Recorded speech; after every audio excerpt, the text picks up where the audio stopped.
Okay, so I got a request to do a frost circle method to describe the frost circle method for aromaticity. Another name for this is the inscribed. Should have put this up before I started the video. Inscribed Polygon Method. Okay. So let's talk about this. But before we do, we need to go back and get a little bit of a review for molecular orbital theory, MO theory, MO theory. The book that we're using doesn't give much background on this, and so I just feel like it's not going to make much sense unless we go back and look at it. So please recall that when we were talking about in molecular orbital theory, first thing we ever did was hydrogen atoms, and when two hydrogen atoms come together, they make an H2. And so a hydrogen atom by itself has an electronic configuration of one electron. This hydrogen atom has an electronic configuration of one electron, and it's in a 1s atomic orbital. So those are in 1s atomic orbitals. Now, in order for them to bond, what they do is these two atomic orbitals come together. Watch this combination. These two atomic orbitals make a linear combination. That means that they're added and subtracted. When these two are added, they come down here and make a sigma bond. And when they're subtracted, they make a sigma star. Okay? So a sigma bond is a bonding molecular orbital, which we call a bond. And this sigma star is an anti-bonding molecular orbital, which we don't call a bond. It's still a molecular orbital, but we don't call it a bond.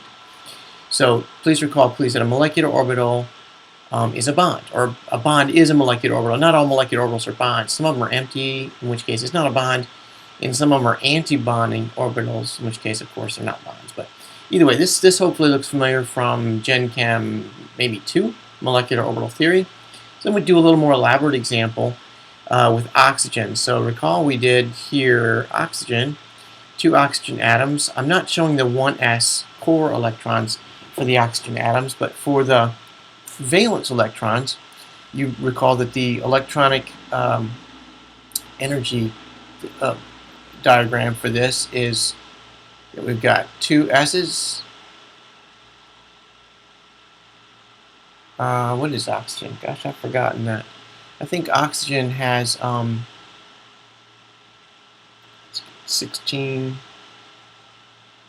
so it's got 8 electrons total, and so it's got 6 valence electrons. Okay, yeah, 2, 3, 4, 5, and 6, right?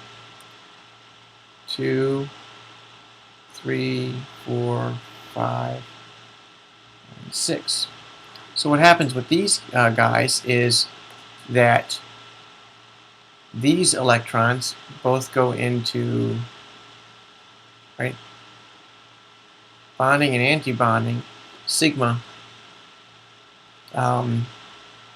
molecular orbitals.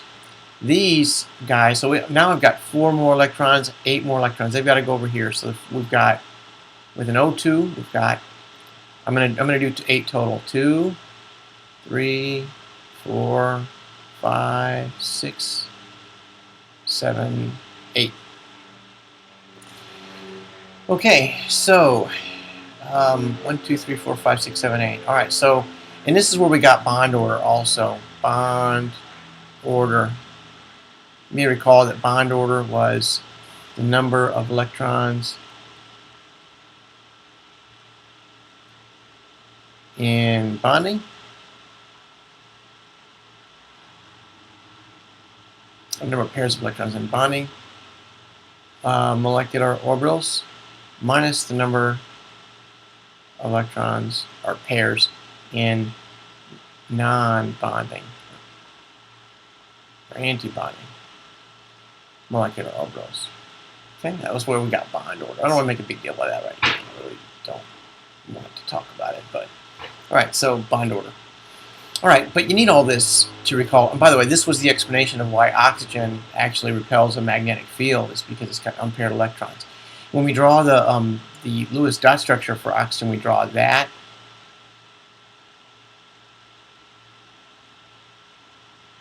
No unpaired electrons. Wow. And yet it repels a magnetic field. Magnetic? What? Are you serious? Magnetic? Well, the molecular orbital theory explains that, and that's why probably every Gen Chem textbook will use molecular orbital theory. We'll use this example to demonstrate that sometimes we need molecular orbital theory to explain some things. Okay, so let's say that that's enough review of molecular orbital theory. Let's go to a new layer, and we'll disappear this guy, bring this guy in. And let's say now we're looking at something like a 6-membered ring. And we're going to go really simple here now. Instead of drawing the atomic orbitals that make the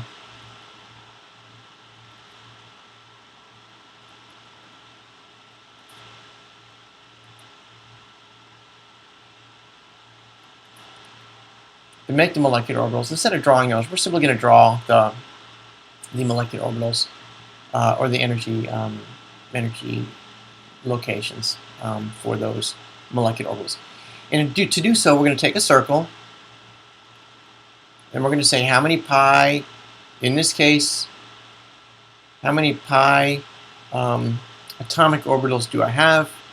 I've got 1, or p, unhybridized 2, 3, 4, 5, 6 unhybridized p atomic orbitals. And so we're going to have 6 molecular orbitals.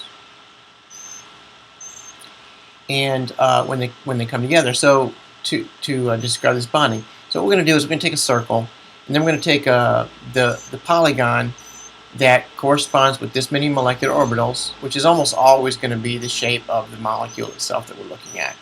And we're going to inscribe that polygon inside here with a point down. It's always got to have a point down. So we're going to start here. Bam, bam, bam, bam. This is meant to be a regular hexagon. Sorry, a little ugly. And so with that, then at each of these vertices, we're going to draw one of those. We're going to make the energy space for that molecular orbital. Now, with benzene, we can count them here. We have 6 pi electrons, right? So let's go ahead and fill those in here, and they're going to go in the lowest energy first. And by the way, so the textbook, and I think any treatment of this is going to say, this gives us a good way of evaluating the relative energies of these molecular orbitals. So the first 2 are going to go in the lowest molecular orbital. Bam, bam. I've gotten 2, I've got 4 left. Okay, so they're going to go 1, 2, 3, 4. Okay, so we've drawn all of them. All right. That said, now what we're going to do is we're going to draw a dotted line at the halfway point. And if all of the electrons are below this dotted line, if all are below, then it's aromatic. Of course, it also has to be planar, and it also has to have, we still have the other criteria that we have to satisfy. But I think the big deal about frost, you can perhaps already see why I don't really care for it. The frost circle method, I think the big deal out of it is we're simply using MO theory to see why aromaticity makes sense. Or maybe why Huckel numbers exist, okay? So that's I think the big deal about the frost circle. Let me do one more example, and then we'll say that that's going to have to be enough. Okay, so let's do that. Let's get rid of this one. Let's say a cyclo. This is in your book. There just aren't that many examples, and I just want to use a simple example, and I think all the simple ones are used because there just aren't that many examples. So let's take the circle, start here, and make a square, right? Because that's 4. Now there are 4 pi electrons,